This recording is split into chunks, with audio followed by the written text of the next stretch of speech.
समय मैं दिल्ली के नजफगढ़ थाने में हूँ। डिटेन किया हुआ है सुबह 11 बजे से और अभी 3 बज चुके हैं। उम्मीद की जा रही थी कि सदन में नेता विपक्ष श्री राहुल गांधी जी देश के मुद्दों पर बोलना चाहते हैं, लेकिन सदन में लोकसभा नेता विपक्ष को नहीं बोलने दिया जाएगा। सड़कों पर अगर आवाज उठाएंगे तो सड़कों पर भी ये हमें इस तरीके से हमारी आवाजों को कुचलकर दबाते हुए थानों में हमें लाकर, आप देखिए 11 बजे से अलग अलग थानों में, दिल्ली के बॉर्डर पार बॉर्डर के अलग अलग थानों में सुबह 11 बजे से डिटेन करके रखा है। मांग हमारी मात्र इतनी थी कि देश में बेटियों को न्याय मिले, देश में बेटियों को सुरक्षा मिले, अपराधियों को कड़ी सजा मिले। हमारी मात्र 3 ही मांगे हैं। इन मांगों के बदले में न्याय, सुरक्षा मिलने की बजाय हमें उल्टा ये सजाएं दी जा रही हैं, थानों में डिटेन करके रखा हुआ है। फर्क नहीं पड़ता है, हमें मालूम है ये लड़ाई, ये संघर्ष बहुत लंबा है और उसके लिए हम तैयार हैं, लेकिन दुख होता है। उम्मीद ये थी कि संसद का सत्र, मानसून सत्र शुरू हो चुका है, चलेगा, विपक्ष अपनी आवाज को बुलंद तरीके से रखेगा ताकि जिन्हें न्याय नहीं मिल रहा है उन्हें न्याय की आस बंध सके कि कोई है उनकी सुनवाई कर रहा है। 15 साल की बच्ची को उड़ीसा के पुरी में 3 लोगों ने जिंदा जलाया है। बच्ची को भुवनेश्वर एम्स से दिल्ली एम्स लाया गया है। क्या होगा बच्ची का भविष्य नहीं मालूम। बालासोर में भी एक बेटी ने अपने आप को आग के हवाले कर दिया और दम तोड़ दिया भुवनेश्वर एम्स में। ग्रेटर नोएडा की शारदा यूनिवर्सिटी में एक बेटी ने फांसी के तख्ते पर चढ़ा दिया अपने आप को। महिला कांग्रेस की और महिला कांग्रेस के राष्ट्रीय अध्यक्ष होने के नाते संघर्ष को मैं, इस लड़ाई को मैं अग्रिम पंक्ति में खड़े होकर लड़ूंगी, झुकूंगी नहीं। डिटेन करके थानों, पुलिस में कि हम संसद भवन तक ना पहुंच जाए, हम उसके दरवाजों तक ना पहुंच जाए, हम प्रधानमंत्री और भाजपा सांसदों के नेताओं के दरवाजों पर ना पहुंच जाए, हमारी आवाज ना पहुंच जाए। इसलिए हमें यहाँ पर थानों में इस तरीके से डिटेन करके जो है वो अलग अलग थानों में, मुझे नहीं मालूम मेरी बहनें किस हालत में है। बहुत सी महिलाएं, परेशानी होती है, आप जानते हैं, कोई महिला माहवारी से है, मासिक धर्म से, किसी को शुगर, बीपी, खाना पीना। आज तो सोमवार शिवरात्रि के व्रत से मेरी बहनें थी। मैंने कहा पुलिस वालों को, क्या मुझे पकड़ कर रखिए, क्योंकि मैं राष्ट्रीय अध्यक्ष हूं, मैं जिम्मेदारी लेती हूँ। मेरे कहने पर ये लोग महिलाओं की सुरक्षा और न्याय के लिए आवाज उठाने बाहर आई हैं। बहुत सी महिलाओं ने सोमवार का, शिवरात्रि का व्रत रखा हुआ है, उन्हें जाने दीजिए। पर इतना पुलिस के ऊपर गृह मंत्रालय का दबाव है कि नौकरी चली जाएगी अगर हम यहाँ से चले गए, अगर हम बाहर हो गए तो उनकी नौकरी से वो बाहर हो जाएंगे। इसलिए महिलाओं को पूरी तरह से थाने में प्रताड़ित किया जा रहा है। महिला पुलिस से नुचवाया गया है, नोचा गया है महिला पुलिस द्वारा। हमारी महिलाओं को अगर संस्कारों की बात बीच में ना आए तो कपड़े उतार के महिलाएं दिखाएंगे इस बेशर्म सरकार को कि इतनी बुरी तरह नोचा।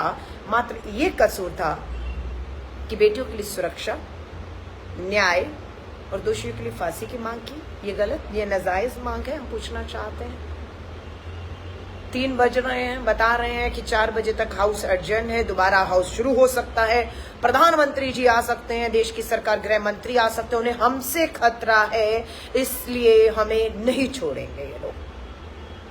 थानों को जेल में तब्दील किया हुआ है। निकलेगी अखिल भारतीय महिला कांग्रेस कल फिर राहुल गांधी जी के नारी न्याय के नारे को बुलंद करते हुए कल फिर निकलेंगे, परसों फिर निकलेंगे और हर रोज तब तक निकलेंगी सड़कों पर जब तक हमारे देश की बेटियां सुरक्षित नहीं हो जाती हैं।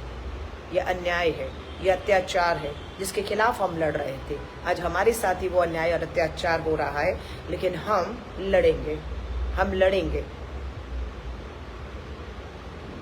पुलिस हमें अपना फर्ज, अपनी ड्यूटी, ऊपर से आदेश है कि हमें इसी तरह जो है थानों से निकलने नहीं देना है। डरी हुई पुलिस कानून व्यवस्था का हवाला दे रही है। निहत्थे हैं हम, गांधीवादी लोग हैं, शांति प्रिय लोग हैं, हिंसक नहीं हैं, अहिंसा के पुजारी हैं। हमसे खतरा है, हमसे देश की, दिल्ली की कानून व्यवस्था को, संसद को खतरा है। खतरे में तो हमारी बेटियां हैं। कहीं कोई न्याय नहीं मिल रहा है। प्रार्थना करते हैं उड़ीसा की उस बेटी को जो दिल्ली के एम्स में 75-80% जली हालत में जिंदगी और मौत से जूझ रही है। दुआएं करेंगे कि वो बच्ची जिंदा रहे, उसे न्याय मिले। भुवनेश्वर गई हूं मैं, पूरा उड़ीसा बंद का हमने ऐलान किया, ये सोचकर कि सरकार जाएगी कि अपराधियों में डर होगा कि लोग सड़कों पर हैं। लेकिन नहीं, उसके 2 दिन बाद अभी दिल्ली लौटी ही नहीं, पता लगता है कि 3 दरिंदों ने 15 साल की एक बच्ची को जिंदा जलाने की कोशिश की। कोई डर, कोई खौफ क्यों नहीं है? क्यों नहीं है अपराधियों में खौफ और डर? एक ही कारण है कि सत्ता इन्हें बचाती है, सत्ता इन अपराधियों को संरक्षण देती है, सत्ता इन लोगों को, अपराधियों को, बेटियों के खिलाफ अपराध में बढ़ावा देती है।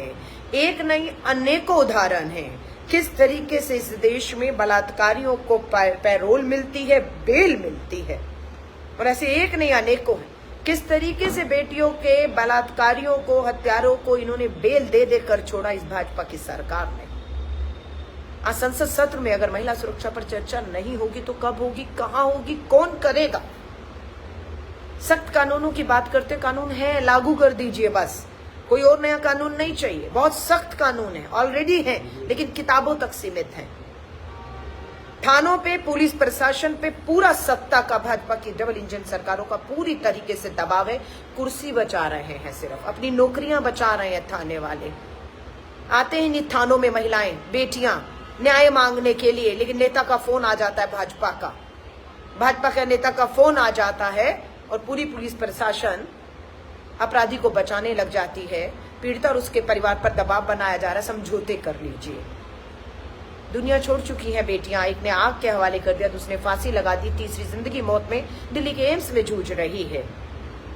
सिर्फ न्याय मांग रहे हैं, सिर्फ सुरक्षा मांग रहे हैं।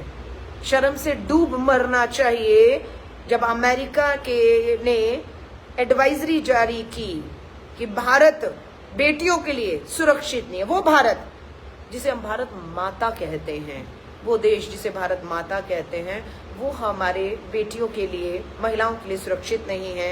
अमेरिका एडवाइजरी जारी करके कह रहा है भारत मत जाओ। भारत में हर गली मोहल्ले में, सड़कों में बेटियों के साथ बलात्कार हो रहे हैं, अपराधी जो है खुलेआम घूम रहे हैं, और ये कहीं ना कहीं सच्चाई भी है जो शर्मसार करती है।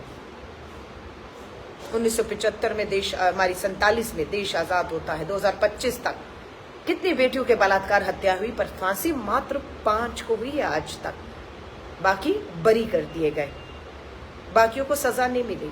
अगर सजा मिली होती तो आज ये वैश्य दरिंदे जो बेटियों को नोच रहे हैं और सत्ता के मन में उनको लेकर दया आ रही है, बेटियों के लिए दया नहीं। बैठी हूं नजफगढ़ के थाने में, 11 बजे से बैठे, 3 बज के 6 बजे के बाद देखती हूँ कौन सी सत्ता, कौन सी पुलिस मुझे इस थाने में रोक कर रख सकती है। मेरा संवैधानिक अधिकार है, 6 बजे के बाद आपको मुझे छोड़ना होगा और मैं जाऊंगी फिर वहीं पर जहां से आपने मुझे मेरे आंदोलन को रोक कर यहाँ लाए हैं, वहीं वापस जाऊंगी, फिर वापस आवाज बुलंद करूंगी। और अकेली नहीं हूं, हर राज्य में हमारा महिला कांग्रेस के संगठन है, हर जिला, हर ब्लॉक में हमारी लाखों महिला कांग्रेस के सदस्यों ने शपथ ली है कि हम महिलाओं के मान, सम्मान, सुरक्षा और न्याय का हक मिलने तक उनकी लड़ाई को लड़ेंगे। हम सब महिलाएं संकल्प लेकर निकली हैं कि भारत की इस धरती पर जब तक बेटियां सुरक्षित नहीं हो जाती, जिन बेटियों के साथ अपराध हुए उन्हें, उनके परिवार को न्याय नहीं मिल जाता, दोषियों को सजा नहीं मिल जाती, हम इस लड़ाई को जारी रखेंगे। 4 बजे उम्मीद करते हैं लोकसभा जो स्थगित की गई है दोबारा शुरू होगी। नेता विपक्ष श्री राहुल गांधी जी को अपनी बात रखने का, चाहे वो ऑपरेशन सिंदूर की बात कर रहे हैं, पहलगांव में आतंकी हमले में शहीद हुए लोगों की बात कर रहे हैं, महिला सुरक्षा की वो बात कर रहे हैं, वो हर तरीके के लोकतांत्रिक मुद्दों को उठा रहे हैं। वहां सदन में भी कुचला जा रहा है, सड़क पे भी कुचला जा रहा है।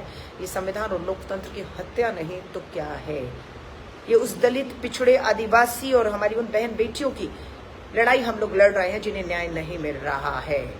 और ये सत्ता सरकार डरी हुई है और इसे डरना भी चाहिए, क्योंकि लोग आज नहीं तो कल सड़कों पर उतरेंगे और इनकी सत्ता इनसे छीनेंगे।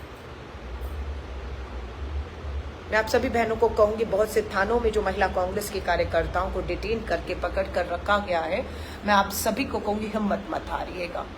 हम ही उन बेटियों की हिम्मत है जो न्याय की लड़ाई में या तो दम तोड़ चुकी है या आज भी जिंदा है उम्मीद में। मैं अपनी महिला कांग्रेस की सभी प्रदेश अध्यक्ष, जिला अध्यक्ष, ब्लॉक अध्यक्ष, हर महिला कांग्रेस के लाखों कार्यकर्ता जो देश भर में हैं, उनसे अपील करूंगी, हिम्मत को बनाए रखिए और यूं ही न्याय की लड़ाई, सुरक्षा की लड़ाई और अपराधियों को सजा की लड़ाई को लड़ते रहना होगा।